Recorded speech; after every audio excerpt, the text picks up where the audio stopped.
જય શ્રી કૃષ્ણ વિદ્યાર્થી મિત્રો, કેમ છે? મજામાં ને? મજામાં જ રહેવાનું હો. તો વિદ્યાર્થી મિત્રો, આજે આપણે ધોરણ 10 વિષય સંસ્કૃત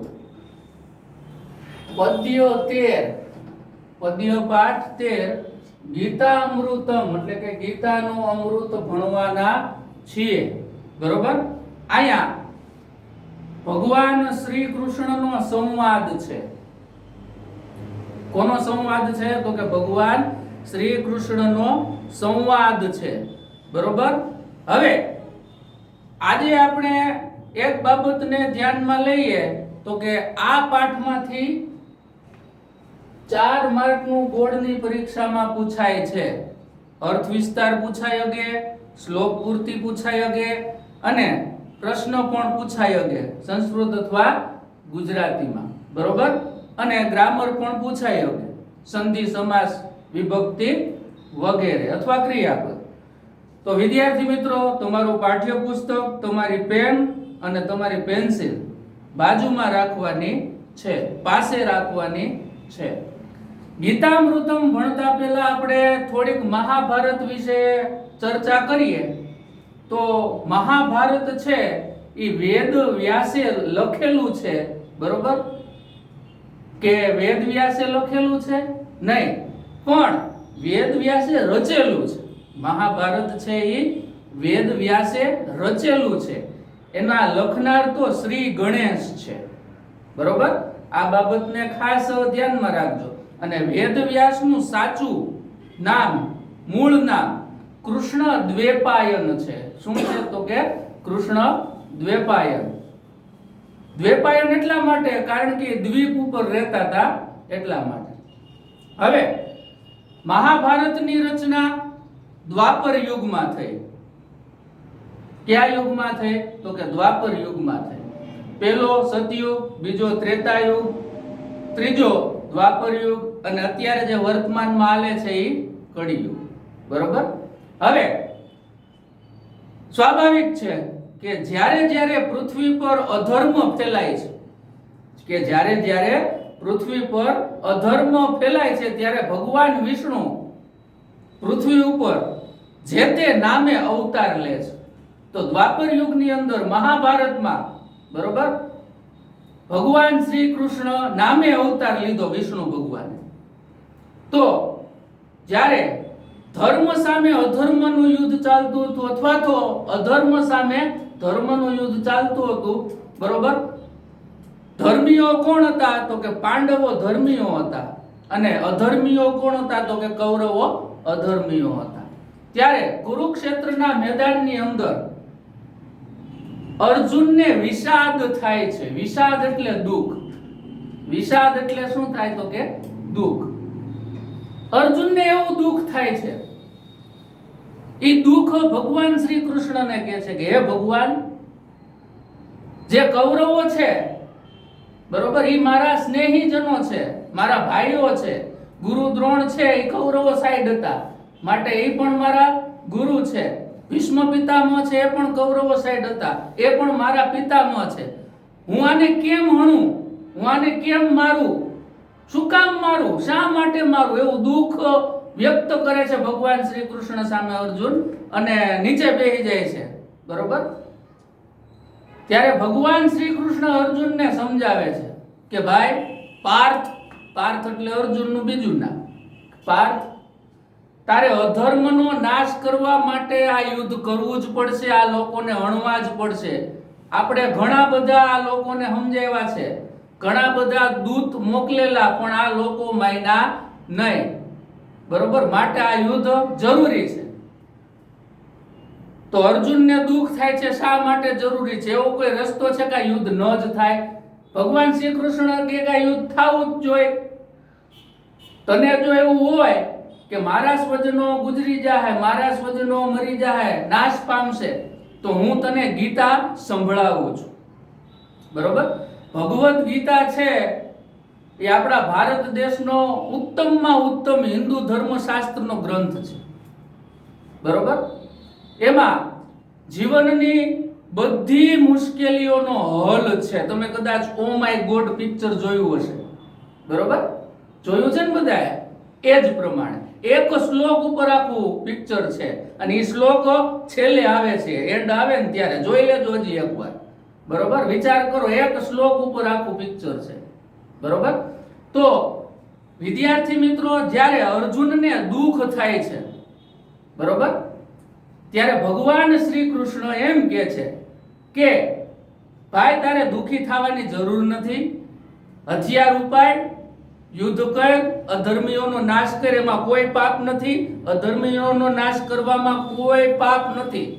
ખગો પાપ જો અધર્મ આચરે, બરોબર, તો એનો નાશ કરી દેવો, એને જીવતો નહીં મૂકવાનો, બરોબર? આ તો તારા સ્વજનો છે, માટે કોઈ પાપ નથી, હથિયાર ઉપાય.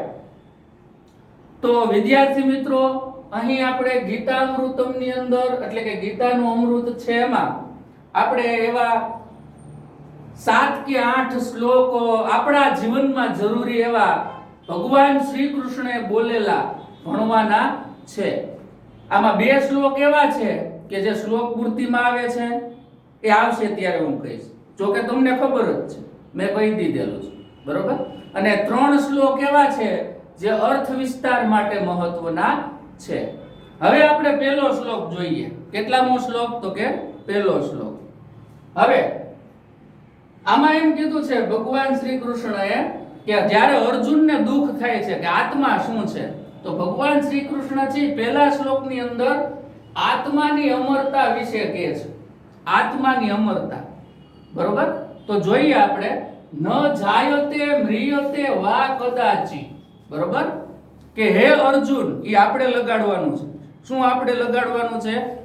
હે અર્જુન, આ આત્મા, એ પણ આપણે લગાડવાનું છે કે હે અર્જુન, આ આત્મા ન જાયતે, જાયતે એટલે જન્મવું, જાયતે છે તે વર્તમાન કાળ, આત્મનેપદ, અન્ય પુરુષ, એક વચન. ન જાયતે, જાયતે એટલે જન્મે છે, ન જાયતે એટલે કે જન્મતો નથી. મ્રિયતે એટલે મરે છે, પણ ન મ્રિયતે એટલે મરતો નથી. વા એટલે અથવા, અને કદાચી એટલે કે ક્યારે પણ. કે હે અર્જુન, આ આત્મા ક્યારે જન્મતો પણ નથી અને ક્યારે મરતો પણ નથી. શેની વાત કરવામાં આવી છે? તો કે આત્મા, બરોબર? પહેલી લીટી. બીજી લીટીમાં જોઈએ, ન અયમ ભૂતવા, થઈને, ભૂતવા એટલે થઈને. કયો કૃદંત છે? તો કે સંબંધક ભૂત કૃદંત. ભવિતા વાન ભૂયઃ, બરોબર? આ આત્મા, આપણે આ પહેલા શ્લોકમાં શેની વાત કરીએ છીએ? તો કે આત્માની જ વાત કરીએ છીએ. ભગવાન શ્રી કૃષ્ણ આત્મા વિશે અર્જુનને કહે છે, કારણ કે યુદ્ધમાં એ ભાંગી પડ્યો હતો. મારા સ્વજનોને કેમ મારું, એટલે એમ કહે છે ભગવાન શ્રી કે આ આત્મા થઈને થશે કે થવાનો છે એવું પણ નથી. આ આત્મા છે એ થઈને થશે કે થવાનો છે એવું પણ નથી. બીજી લીટી. હવે જોઈએ ત્રીજી લીટી. અજો, અજન્મા. અજો એટલે અજન્મ, આત્માનો ક્યારેય જન્મ જ નથી થયો. કોઈને ખબર નથી આત્મા શું છે, ક્યાંથી જન્મ હોય, બરોબર? નિત્ય એટલે કે હંમેશા માટેનો. નિત્ય એટલે કે હંમેશા માટેનો. શાશ્વતો અયમ પુરાણો. શાશ્વતો એટલે કે સનાતન, કાયમી, હંમેશા માટેનો, બરોબર? પુરાણો એટલે જૂનો, પુરાણો, બરોબર છે. આ આત્મા અજન્મા, હંમેશા માટેનો, કાયમી અને જૂનો અથવા પુરાણો છે. ન હન્યતે હન્યમાને શરીરે, કે શરીર હણાય જતા પણ આત્મા હણાતો નથી. આ હન્યતે છે ઈ વર્તમાન કાળ, અન્ય પુરુષ, એક વચન, પણ આત્મનેપદ, બરોબર? ન હન્યતે હન્યમાને શરીરે, શરીર હણાય છતાં પણ તે હણાતો નથી, બરોબર? આ શ્લોક છે ઈ બીજા અધ્યાયમાંથી લેવામાં આવ્યો છે અને 20મો શ્લોક છે. ભગવદ ગીતાના બીજા અધ્યાયમાંથી લેવામાં આવ્યો છે અને એનો 20મો શ્લોક છે, બરોબર? હવે ભગવાન શ્રી કૃષ્ણે અર્જુનને શું કીધું?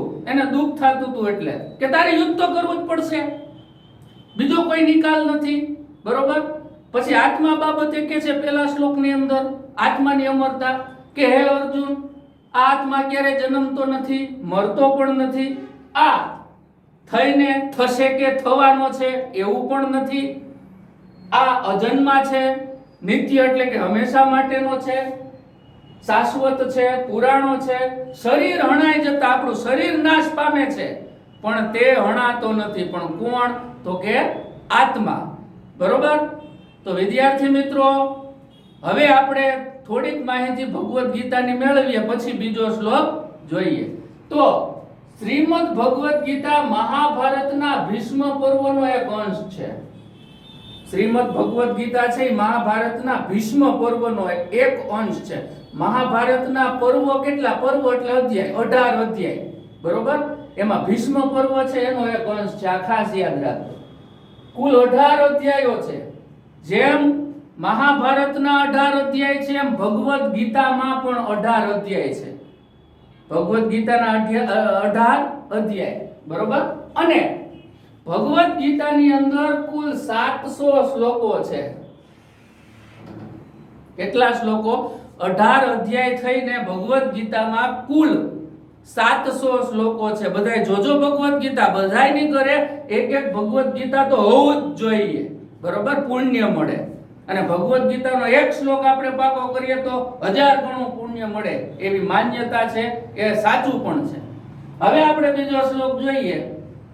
ભગવાન શ્રી કૃષ્ણ અર્જુનને એમ કહે છે, બરોબર? આ બીજો શ્લોક છે એ શ્લોક પૂર્તિ માટે પણ મહત્વનો છે, નોંધી લેજો. કેવી રીતે ગાવાનો? જાતસ્ય હિ ધ્રુવો મૃત્યુઃ ધ્રુવમ જન્મ મૃતસ્ય ચ તસ્માદ પરિહાર્યે અર્થે ન ત્વમ શોચયિતુમ અહર્ષિ.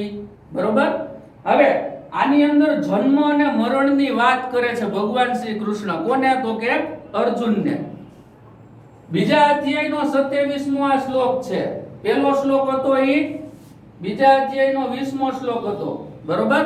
હવે આમાં શું કીધું છે ભગવાન શ્રી કૃષ્ણ એ અર્જુનને?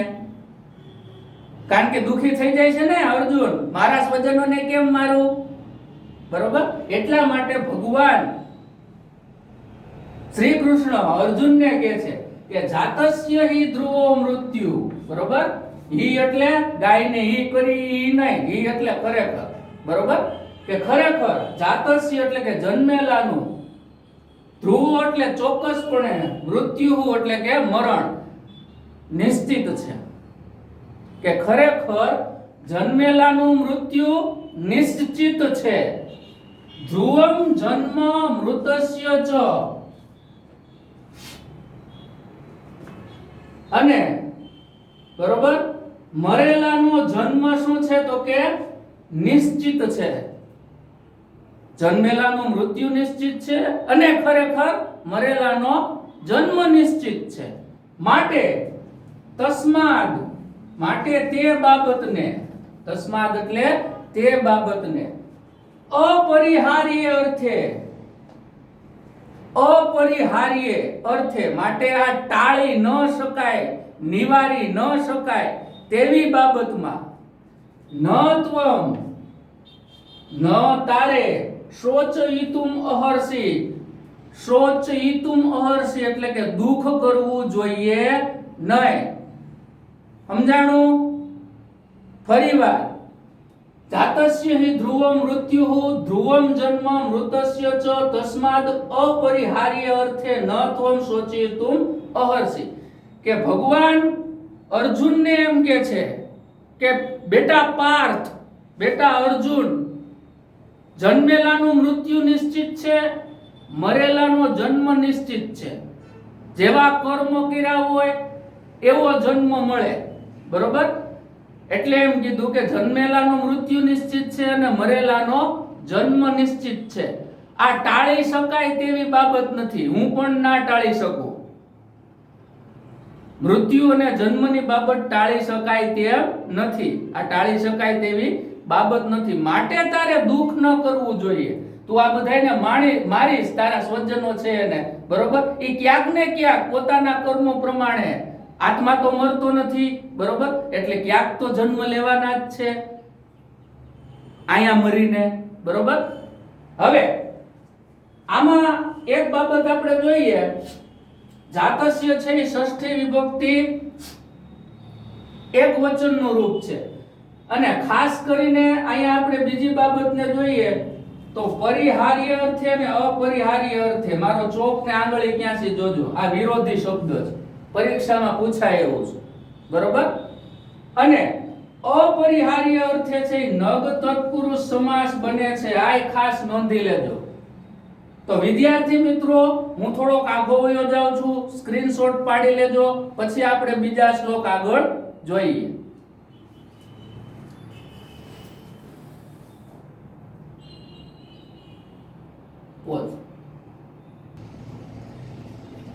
તો વિદ્યાર્થી મિત્રો, હવે આપણે ગીતામૃતમનો ત્રીજો શ્લોક જોઈએ. ત્રીજો શ્લોક બીજા અધ્યાયમાંથી 39મો શ્લોક. કયો બીજો અધ્યાય, કેનો બીજો અધ્યાય? તો કે ભગવદ ગીતાનો બીજો અધ્યાય 39મો શ્લોક. આમાં ભગવાન શ્રી કૃષ્ણએ કર્મ ફળની વાત કરેલી છે, બરોબર. ભગવાન શ્રી કૃષ્ણએ કર્મના ફળની વાત કરેલી છે. અને આ ત્રીજો શ્લોક છે એ વિદ્યાર્થી મિત્રો અર્થ વિસ્તાર માટે ખૂબ જ મહત્વનો છે. અર્થ વિસ્તાર માટે ખૂબ જ મહત્વનો છે. નોંધવું હોય તો નોંધી લેજો.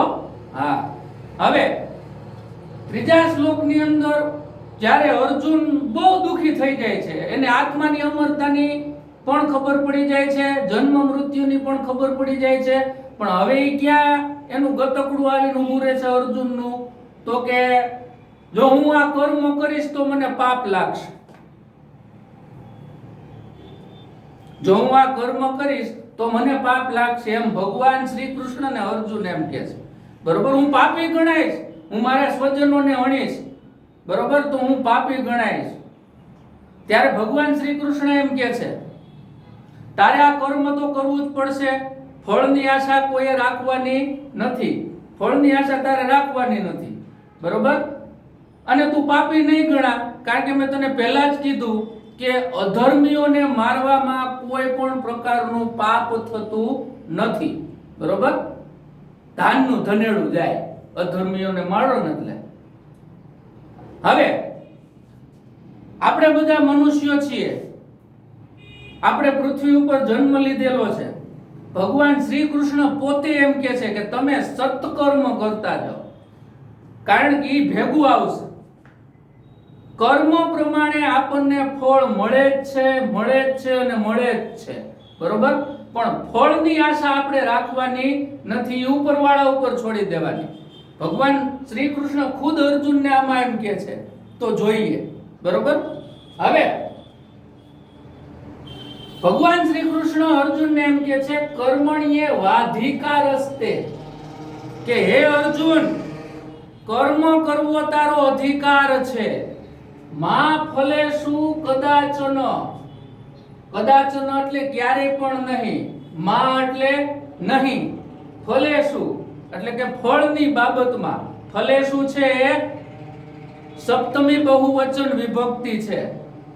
ભગવાન શું કહે છે અર્જુનને કે હે અર્જુન, કર્મ કરવો તારો અધિકાર છે, ફળની બાબતમાં ક્યારે પણ નહીં. ક્યાં ફળની બાબતમાં? તો કે તું જે કર્મ કર એ ફળની બાબતમાં તારો અધિકાર નથી, એમાં મારો અધિકાર છે, બરોબર. ત્યાર પછી શું કીધું ભગવાને અર્જુનને? મા કર્મ ફલ હેતુર્ભુઃ, તું કર્મ ફળના હેતુ વાળો પણ ન થા. તારે કર્મના ફળનો હેતુ ધ્યેય પણ યાદ રાખવાનો નથી, ધ્યાનમાં લેવાનો નથી.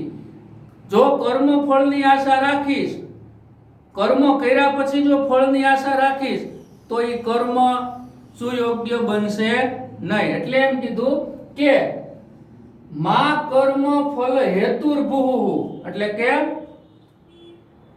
કર્મ ફળના હેતુ વાળો પણ તું ન થા માતે સંગોત્સવ કર્મણી, અને કર્મ ન કરવામાં પણ તારો સંગ ન થાય.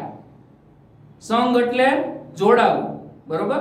કર્મ ન કરવામાં પણ તારો સંગ ન થાય, એટલે કે તારે કર્મ તો કરવું જ પડશે, તારે આ યુદ્ધ કરવું જ પડશે, માટે તારે હથિયાર ઉપાડવા પડશે, તારે કર્મ કરવાનું છે, ફળની ચિંતા મારી ઉપર છોડી દે, એમ ભગવાન શ્રી કૃષ્ણ અર્જુનને કહે છે. ફરીવાર જોઈએ, કર્મ કરવો તારો અધિકાર છે, ફળની બાબતમાં ક્યારેય પણ નહીં.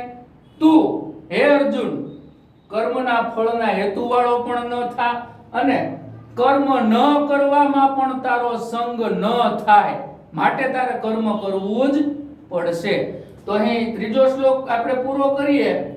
એમાં આ શ્લોક છે અર્થ વિસ્તારમાં પૂછાય છે.